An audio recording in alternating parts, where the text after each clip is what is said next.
What's up, everyone? Hope you're doing well. CR2 here, bringing you the 87s at Darlington weekly guide. I'm late on this, very late on this.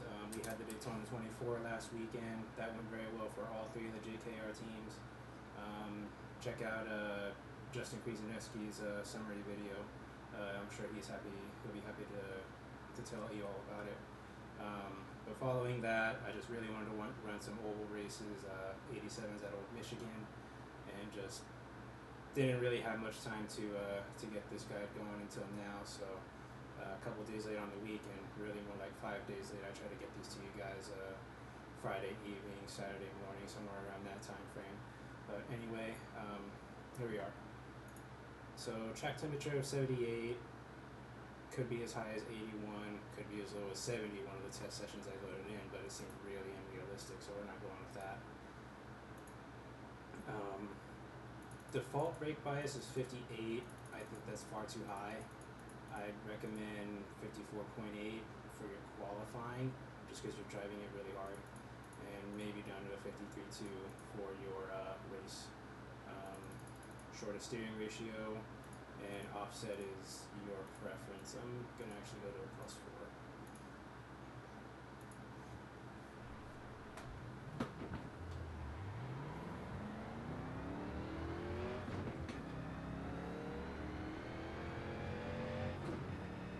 I think these track temperatures really didn't look terrible the last test session I was in. So, you guys know the drill with the roll off. Keep it under 100 miles an hour up until you're on the straight. And then just ease it into turn 3 and 4. That run-up is valuable. Without shredding any tire, of course.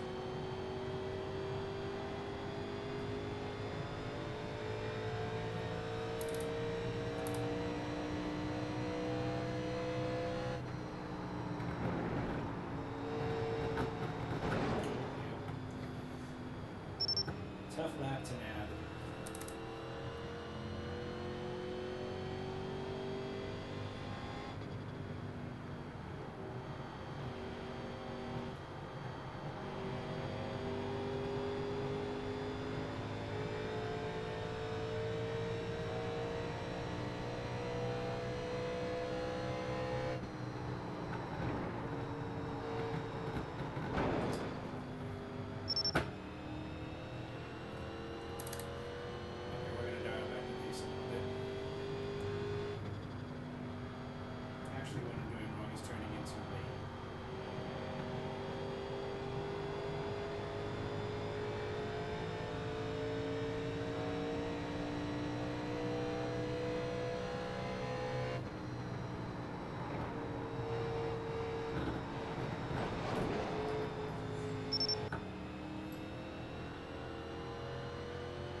Previous best was.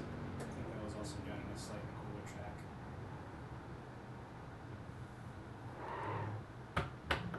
So,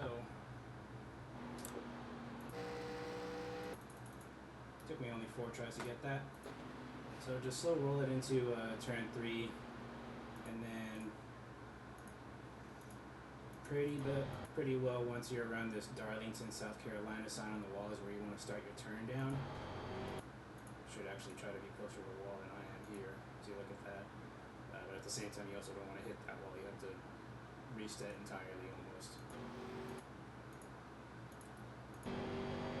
Ease into your throttle. Kind of once you see the main stretch grandstands coming into your windshield view, that's pretty well when you can be full throttle. Of course, be careful with that wall. you can clock at the line at 163, 64. I even had it one try. You're off to a pretty good start. For the qualifying lap, I like to cut this apron line right here. You really want just the left front hitting that. Any more than that, just to me, it feels like it really unsettles a car. So you're gonna do a camera view of that. Yeah, see, I didn't even really get it that much there. And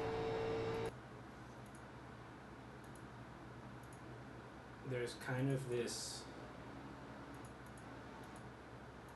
It's tough to see here, but right about here where you see the wall kind of jut out towards you and then curve back outward, that's kind of the curvature you want to follow for your racing line. And then it kind of juts out right there again, so that's almost where you want to start turning back down across the turn, across the track. So let's get back in the car. And tough to say, this is kind of bravery based for this track. Once you see, I can't even tell what that sponsor is, but first advertisement sign on the wall after this Darlington sign you're passing by, it's pretty well where I start to lift and try to get that turn back on down. No brake needed, just lift and turn back on down the hill.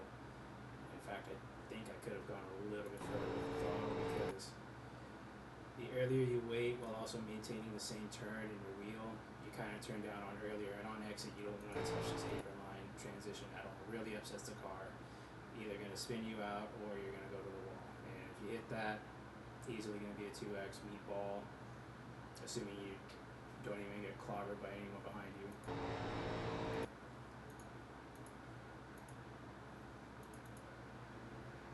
And try to get as close to that apron line as possible. If you just barely touch it, it's probably fine. But you pretty much want to be just before full throttle as you're passing by what I'll call your second apex. And then you see here where the wall curves back outward going into turn 3 is for the qualifying lap. That's what I use as my braking point. And you're just going to be hard on the brakes. Tires can take it for this one lap. Just be patient, be patient. Once you feel the car turning back down, that's when you can get back on the throttle. And almost the same as if you're treating it right until just slightly slow. And there you go, 0.83. Fastest, I did check on the qualifying laps, fastest I saw was a 30.69, I believe it was. But certainly got to be brave to try to go for a pole time, top 3 pole time. But even then, Darlington is not outright a race other drivers type of track. It's more of a you versus the track, or even more so you versus yourself. So let's get on out here, run some practice laps. There's a couple ways to approach your race, and once we get to the second way to approach it, that's when we go over it.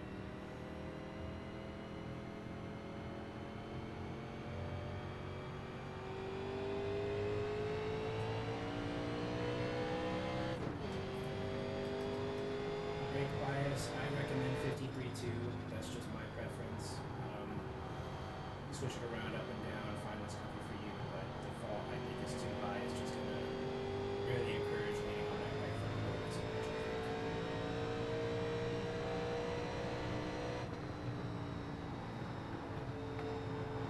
Perfectly okay to get your left side across that apron.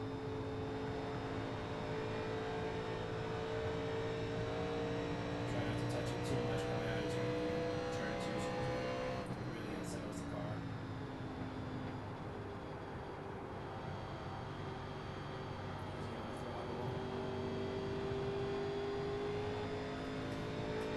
Check on fuel. Lap 6, our first lap, so easy.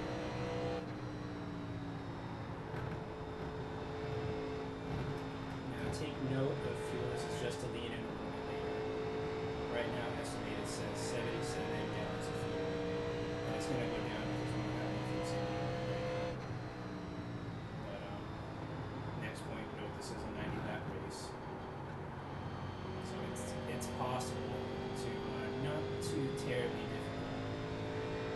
switch your fuel from, well, right now we'll drop to say 75 laps across a whole run to 90, and I'll show you that once we get to that. Granted, it's a little bit unrealistic. I'm fairly sure that back in 1987 it was probably unheard of to really stretch your fuel for 90 laps. Well, 90 laps, let's say Charlotte.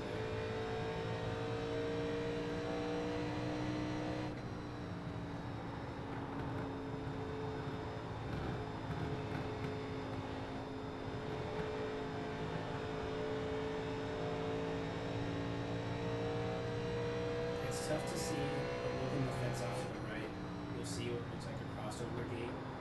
At race pace, that's my braking marker in faction. You don't want to be pushing up towards the wall in turn 3 because that's very likely when you're conserving your life.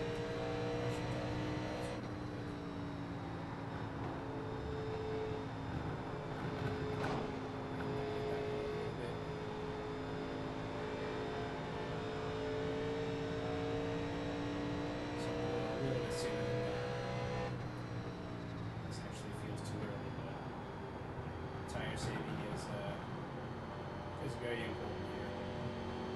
You don't want your right front shredded because you lose all your turning. You don't want your right rear shredded because crazy or something.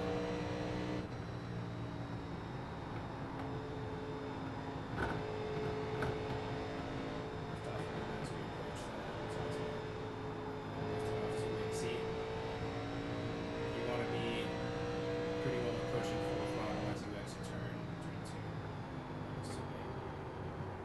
You see how I'm kind of pushing it just ever so slightly.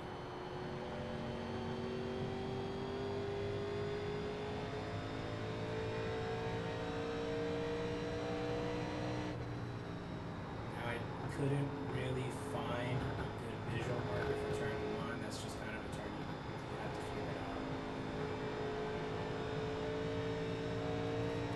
Good. Along that.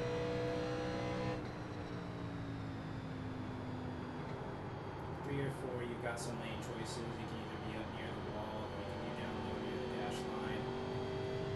I tend to favor middle or higher. I don't like to be right next to the wall because it costs you a fair bit of time. But I do like having that turn down just to get on the power a little bit better, straighter exit towards the start finish line.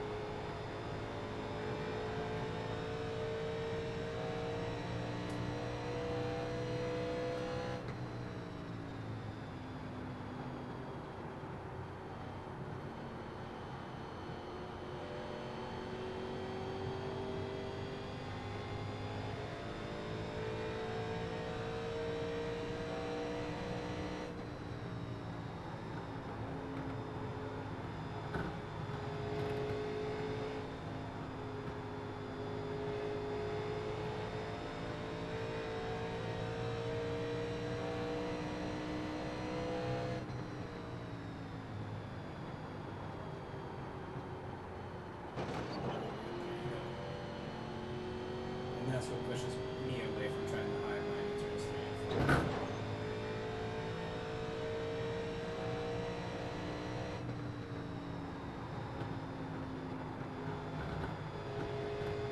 That's a big time still.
find your steering wheel input into turn 1 and just try to leave it at that all the way until you're leaving turn 2, straightening out from the back straight essentially. And just figure out how much speed, how much throttle to put into where. You can make your turn in, keep your steering wheel the same, and also make your exit without turning any harder. Try to do that. And minor adjustments, totally okay, that's what you gotta do this time. But without turning left anymore, so force the car to make the exit. Almost the same approach as 3 and 4. Great exit there. So for turn 1, it's tough to see. I'll try to point it out next time around.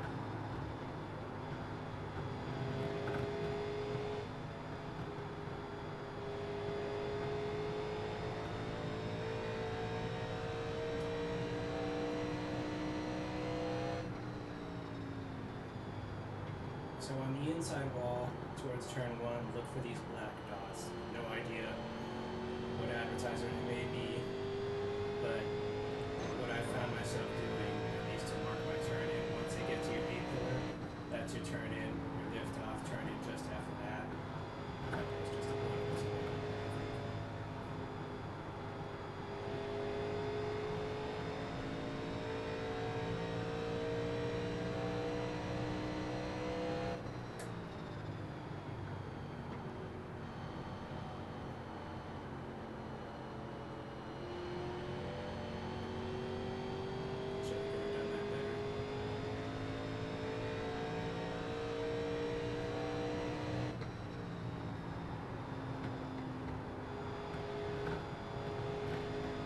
At the same time, don't try to rely on those black dots as your turn is. Right now I feel like it's really taking my attention away from looking into the turn and planning out my whole line through that turn. I overshot that. Took me my first slider.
Fuel saving does get a little bit better as the run goes on. say at this pace it could probably make it to about 75 or so, no fuel saving in mind, maybe closer to 80. But it's possible to stretch it out if your race goes full green to 90, get to that short way.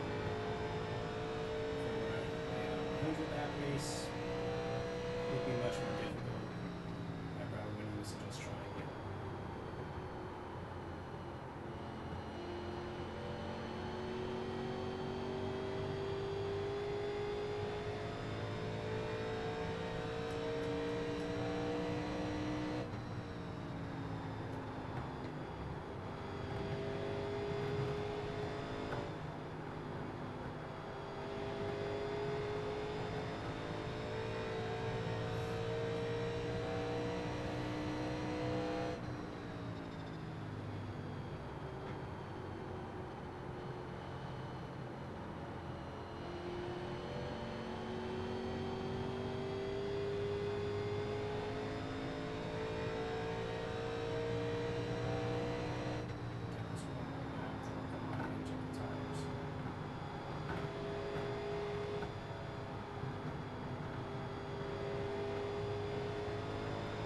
Sexy.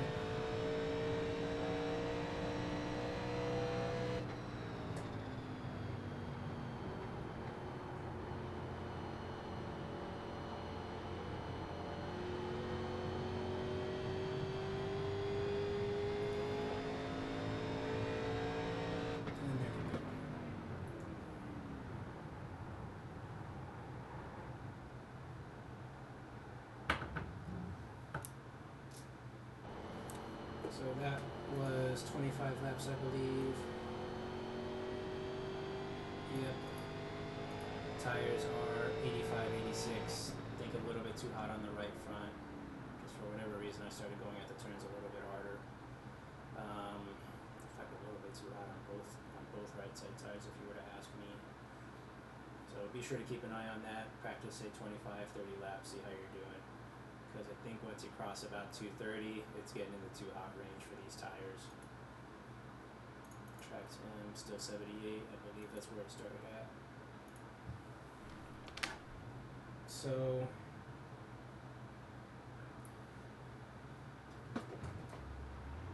the way that I do this to make this to save fuel to 90 laps, assuming the race goes green, which it easily could. It's a little tough to draw yellows at Darlington with just so much track apron. Pretty well, a yellow is only going to trigger if you've got a car stopped on track maybe above this seam line that I'm following right now. It could be way up here for all I know.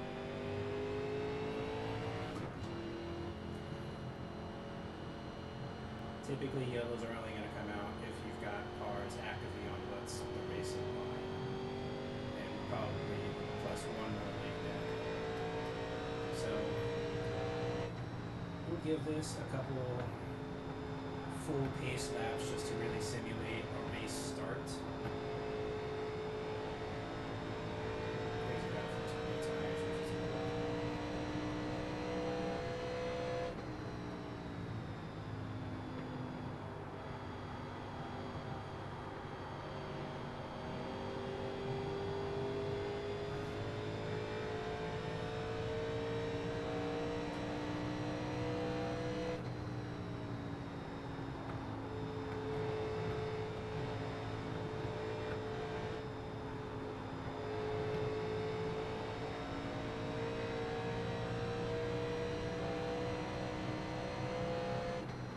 is keep an eye on what the estimated laps is. We'll give it one more good lap.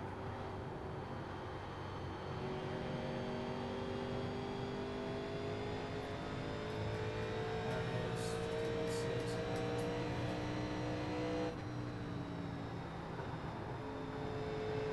Green lap number 3. This takes a little bit of fancy footwork. My clutch is just my clutch pedal, so I clutch and right foot brake at the same time to be able to do this. Whereas right now, without any fuel saving in mind, or only right fuel saving, it's just right foot on the throttle pedal, left foot on the brake.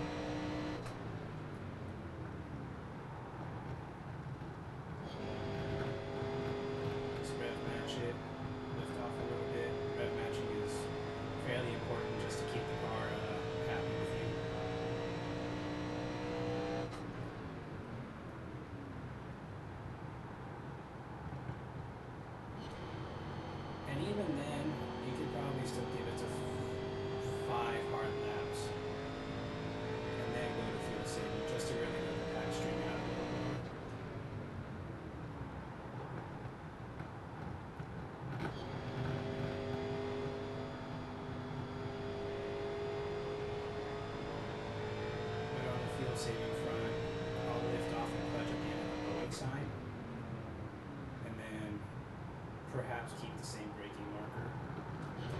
What's great about the fuel saving strategy is it really leans into tire saving as well. You're not really going into the turns as hard as you are versus just all out refund race.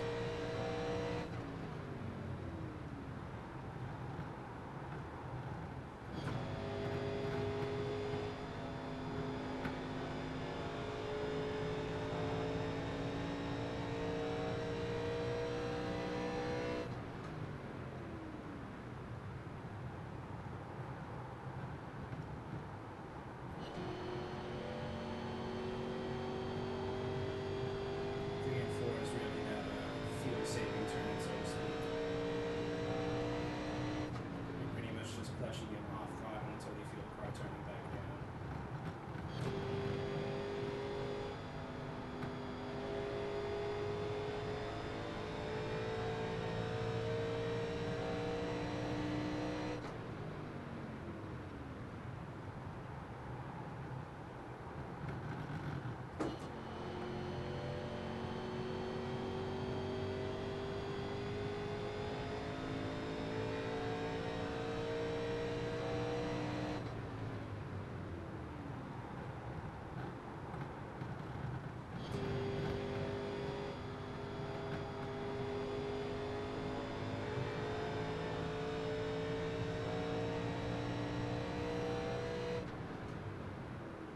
See that fuel number going back up. Now just mind you, it's not going to tell you 90 right off the get-go if you're just saving right off the get-go. It's a very conscious, active fuel saving effort. You're kind of being told you're on the back foot until you're not. And I only noticed this one time, I think it was last 87's visit here, where I can't really remember what told me to start fuel saving, but just late run, or maybe even 15 or 20 laps on the end of the run, I realized I could fuel save without only giving up only 2/10 max, assuming I'm hitting the bodies correctly as best as I could while still fuel saving. If only I can remember after how many full pace laps that I started fuel saving. It certainly wasn't anything more than 10, I believe.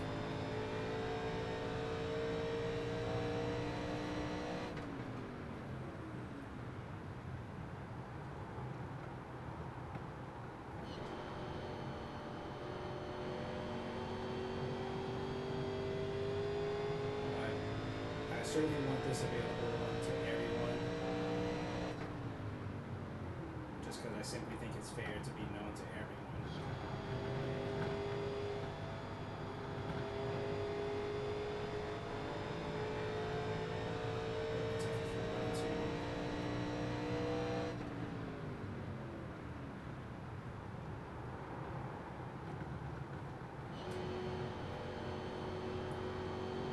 Also, if you can avoid staying off pit road for a whole 90 laps, anybody who pits very likely won't make that time up on you off of just pure pace.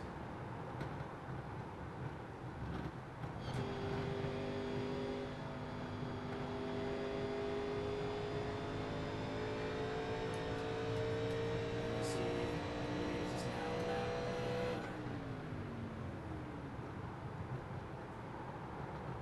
so now we lap 11 of this run, I believe.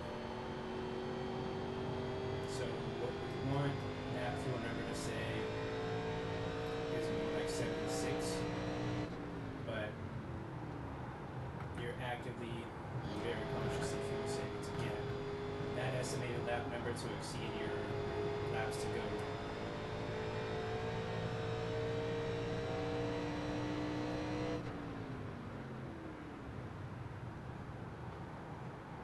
Wait until your last corner center, and that's just pure fuel saving right there.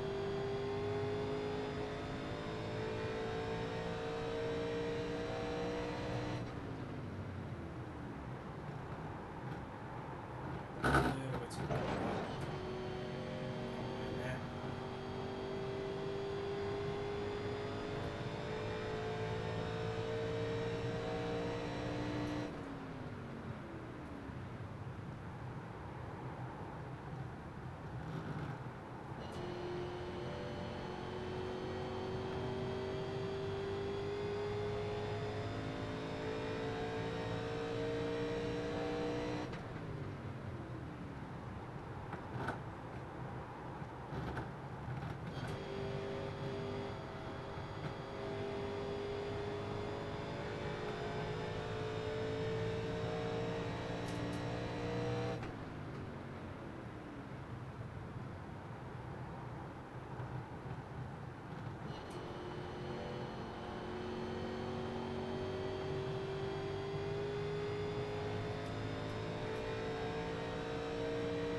can remember correctly, by about lap 20 in the first practice right here, we were doing about 33 ones with even twos.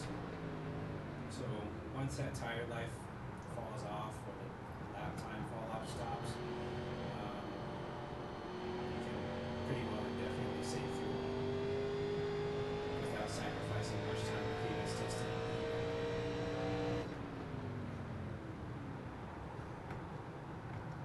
Perhaps even better because the fuel saving really encourages some tire saving as well.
can see we're probably at about a 5-lap spread still.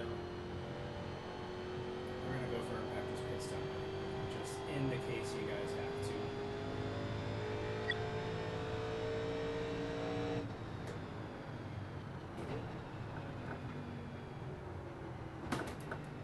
I certainly think it's better to just pull off going into turn 3.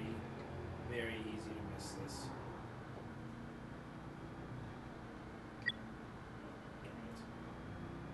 Hit the wrong button.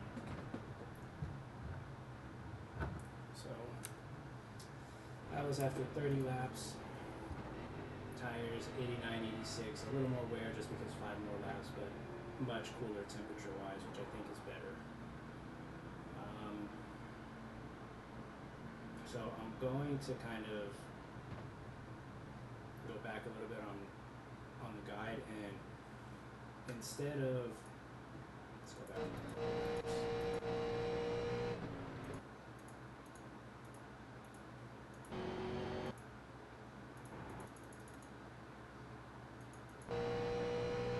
instead of waiting for the end of the blowing back stretch sign, lift off and clutch right here. That's pretty about exactly halfway on the back stretch. You may really only sacrifice just slightly more time lap per lap, but it's just that little more guaranteed you can make it. Because I couldn't close it any more than 4 or 5 laps. And if you're trying to make it the whole 90 laps, you kind of want to take every step. So maybe give it 2 hard green laps and then just feel safe from there. Anybody that's going, just let them on by. This, of course, does mean that the full 90 laps is going green race, so that's a gamble, but if you can do it, it pays off. And closing thoughts, this is you versus the track, not so much you versus other drivers. It is, of course, but if you try to fight each driver one-on-one, it's just costing both of you, costing yourselves tire, time, focus as well, I suppose, and just kind of better to, this is a long race in lap time and lap count, because long run in you're doing maybe close to 34-second lap times, and just think 90 laps, that's a long time, rather versus say Atlanta where lap times stop falling off at maybe middle 32s, or Las Vegas lap times stop falling off at high 31s. So, of course, as always, guys, I hope this is helpful. Thank you for watching. I know I was late on this week. Just other racing events that took priority, but we're back on schedule. Take care, and good luck for this week.